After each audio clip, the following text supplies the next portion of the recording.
बिहार के 38 जिलों में 46 सेंटर पर काउंटिंग। कल सभी केंद्रों पर 3 लेयर सिक्योरिटी, अर्धसैनिक बल, बीएमपी और जिला पुलिस की सिक्योरिटी। कल काउंटिंग से पहले एक्शन में तेजस्वी यादव आरजेडी उम्मीदवार की मुलाकात, हर हालात के लिए कहा तैयार रहें। बिहार में नतीजों के पहले पटना में जेडीयू दफ्तर के बाहर लगे पोस्टर, नीतीश कुमार को लेकर टाइगर जिंदा, आरजेडी का जवाब, अलविदा चाचा का लगाया पोस्टर। सासाराम में काउंटिंग सेंटर में ट्रक की एंट्री पर बवाल, डीएम उदिता सिंह बोली ट्रक में नहीं थी ईवीएम, सभी उम्मीदवारों के सामने जांच हुई थी। बिहार बीजेपी अध्यक्ष दिलीप जायसवाल ने जताया भरोसा, बिहार की जनता ने एनडीए को जनादेश दिया, भारी बहुमत से हम सरकार बनाएंगे। रिजल्ट से पहले गिरिराज सिंह का लालू तेजस्वी पर निशाना, काइन लोगों ने ना गरीब की मदद की ना यादवों की।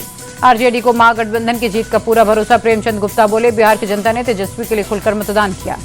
रिजल्ट से पहले कांग्रेस को सताया वोट चोरी का डर, बिहार प्रभारी कृष्णा लावरू बोले अगर गड़बड़ी होती तो ये चिंता की बात होती। जेडीयू अध्यक्ष उमेश सिंह कुशवाहा का बयान, बिहार की जनता ने सुशासन और विकास को चुना, एग्जिट पोल में ये साफ हुआ। कल एनडीए की सरकार बनेगी, इसमें कोई शक नहीं, बिहार सरकार में मंत्री प्रेम कुमार का बयान। आम आदमी पार्टी सांसद संजय सिंह का आरोप, कहा बिहार में चोरी हो गए 80 लाख वोट, इसका चुनाव पर बड़ा असर होगा। लालू परिवार के करीबी आरजेडी नेता सुनील सिंह का विवादित बयान, कहा काउंटिंग में गड़बड़ी हुई तो बिहार दूसरा नेपाल और बांग्लादेश बन जाएगा। आरजेडी नेता की धमकी और भड़काऊ बोल पर प्रशासन सख्त, डीजीपी ने एफआईआर दर्ज करने के दिए आदेश।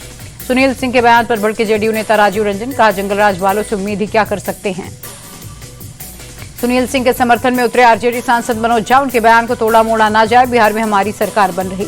एलजेपीआर सांसद श्यामभवी चौधरी ने भी सुनील सिंह को दिया जवाब, आरजेडी के लोग किसे धमका रहे, समाज में अराजकता फैलाना चाह रहे हैं। दिल्ली धमाके में चौथी संदिग्ध ब्रेजा कार अल-फलाह यूनिवर्सिटी के कैंपस से बरामद, हरियाणा नंबर की कार डॉक्टर शाहीन के नाम पर रजिस्टर्ड। अल-फलाह यूनिवर्सिटी में टेरर फंडिंग और मनी ट्रेल की जांच करेगी ईडी, फरीदाबाद की यूनिवर्सिटी का फॉरेंसिक ऑडिट भी होगा।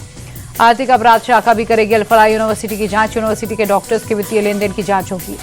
यूनिवर्सिटी को रैंकिंग देने वाली संस्था एनएएसी ने अल-फलाह यूनिवर्सिटी को भेजा नोटिस, ग्रेड ए की रेटिंग मिलने के दावे पर जवाब मांगा। ब्लास्ट के पहले हरियाणा से दिल्ली तक सीसीटीवी में कैद हुआ आतंकी उमर, बदरपुर टोल, तुर्कमान मस्जिद और कनॉट प्लेस में घूमता दिखा। आतंकी डॉक्टर शाहीन को लेकर बड़ा खुलासा, जैश ने मैडम सर्जन दिया था कोड, ऑपरेशन हमदर्द के नाम से मुस्लिम महिलाओं को रिक्रूट कर रही थी डॉक्टर शाहीन। डॉक्टर शाहीन के चैट बॉक्स में टीम डी का जिक्र, बात करने के लिए हार्ट आई स्पेशलिस्ट जैसे कोडवर्ड, पैसों के इंतजाम का कोडवर्ड, ऑपरेशन की तैयारी था। लिटे की तर्ज पर महिला विंग बनाने में जुटी थी डॉक्टर शाहीन की टकी यात्रा की जानकारी भी आई सामने। दिल्ली ब्लास्ट मामले में एक्शन में यूपी एटीएस, सहारनपुर, शामली, मेरठ में 18 से पूछताछ जारी, एजेंसियों के रडार पर आदिल के नजदीकी। दिल्ली ब्लास्ट मामले में एक्शन में यूपी एटीएस, कानपुर के अस्पताल से डॉक्टर आरिफ को हिरासत में लिया। दिल्ली पुलिस ने हापुड़ जीएस मेडिकल कॉलेज से असिस्टेंट प्रोफेसर डॉक्टर फारूक को हिरासत में लिया, दिल्ली ब्लास्ट में संलिप्तता के शक में पकड़ा। यूपी एटीएस ने इंटीग्रल यूनिवर्सिटी से जम्मू कश्मीर के 60 स्टूडेंट्स की मांगी डिटेल, इस यूनिवर्सिटी में पढ़ता था शाहीन का भाई डॉक्टर परवेज, दिल्ली ब्लास्ट से 3 दिन पहले किया था रिजाइन।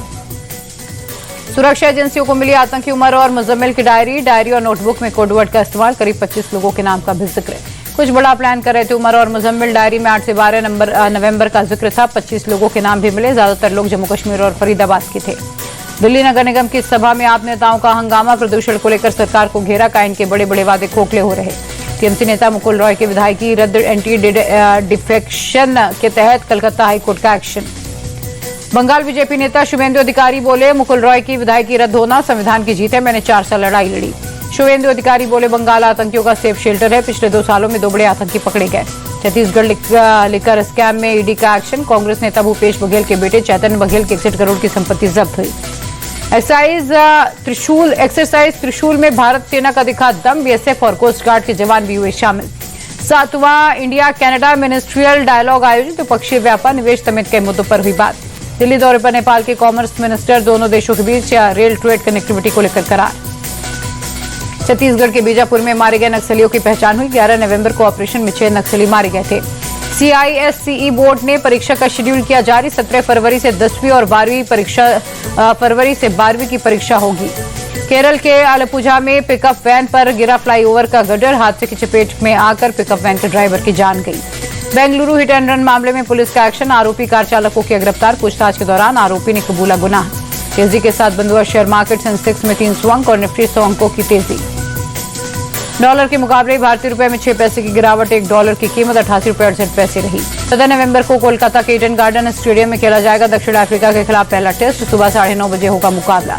टीम इंडिया के कैप्टन शुभमन गिल ने नेट्स पर बिताया काफी वक्त, गिल ने गौतम गंभीर, सितांशु कोटक के साथ मीटिंग की, बैटिंग के अलावा गिल ने स्लिप फील्डिंग में बहाया पसीना।